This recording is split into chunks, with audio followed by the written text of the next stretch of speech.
Dictation शुरू होगी 3 second बाद। महोदय, स्वैच्छिक संगठनों के सामने सबसे पहली चुनौती नागरिक समाज को निर्मित करने की है। उनसे राज्य और बाजार के बजाय नागरिक समाज को परिभाषित और प्रस्तुत करने की अपेक्षा की जाती है। ऐतिहासिक रूप से हमारे देश में राज्य और उसकी एजेंसियों को हर तरह के सामाजिक आर्थिक विकास का वाहक मान लिया गया है। इसके साथ ही मुक्त बाजार को भी विकसित किया गया है, पर एक सीमा तक ही।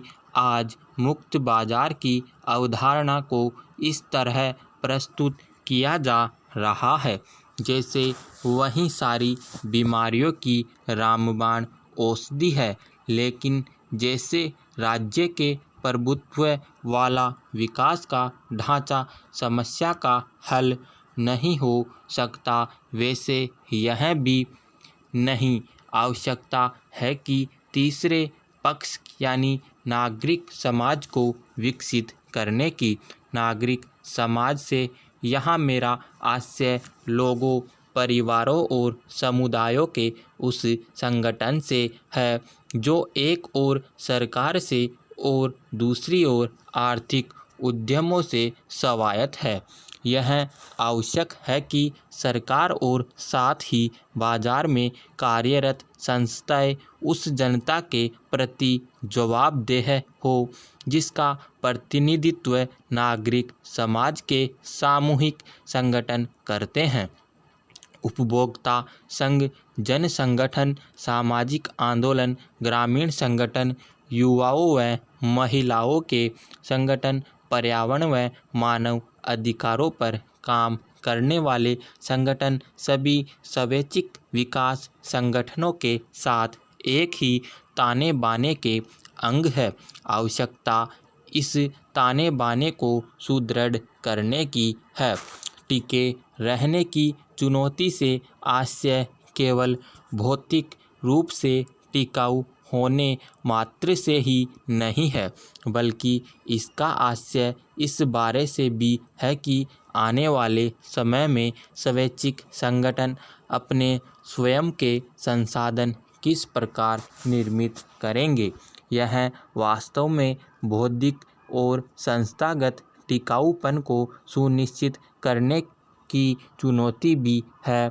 हो सकता है कुछ संगठनों ने अपनी समस्याओं का हल निजी तौर पर निकाल लिया हो, पर इस संबंध में सामूहिक और क्षेत्रीय सोच आवश्यक है, जिसका अभाव नजर आता है। स्वयं समाज के भीतर से, विशेषकर मध्यम वर्ग से संसाधन और सहायता जुटाने की जरूरत है।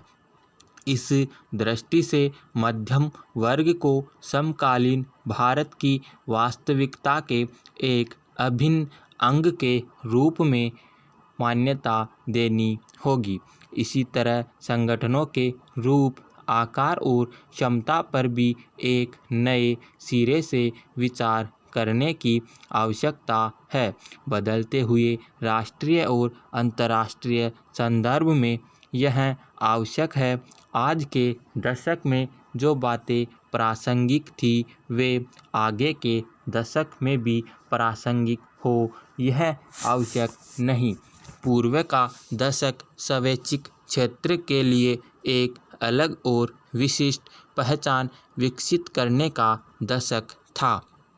इस दशक में इस क्षेत्र ने ट्रेड यूनियनों, राजनीतिक दलों, सामाजिक आंदोलनों और अकादमिक जगत आदि जैसे समाज के अन्य क्षेत्रों के साथ अपने संबंधों की उपेक्षा की। बदली हुई परिस्थिति में यह स्पष्ट नजर आता है कि संसाधनों का आधुनिक कुशलतापूर्वक उपयोग करने और समस्याओं को समग्रतापूर्ण दृष्टिकोण से समझने व हल करने के लिए अन्य क्षेत्रों के साथ सहयोग आवश्यक है। समाज के अन्य क्षेत्र भी इस आवश्यकता को समझ रहे हैं।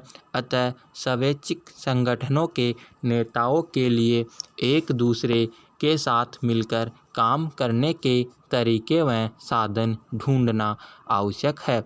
विभिन्न क्षेत्रों के दृष्टिकोणों और प्राथमिकताओं में मतभेद या कहीं कहीं टकराव भी हो सकता है। इसके बावजूद विभिन्न क्षेत्रों के बीच साझेदारी आवश्यक है।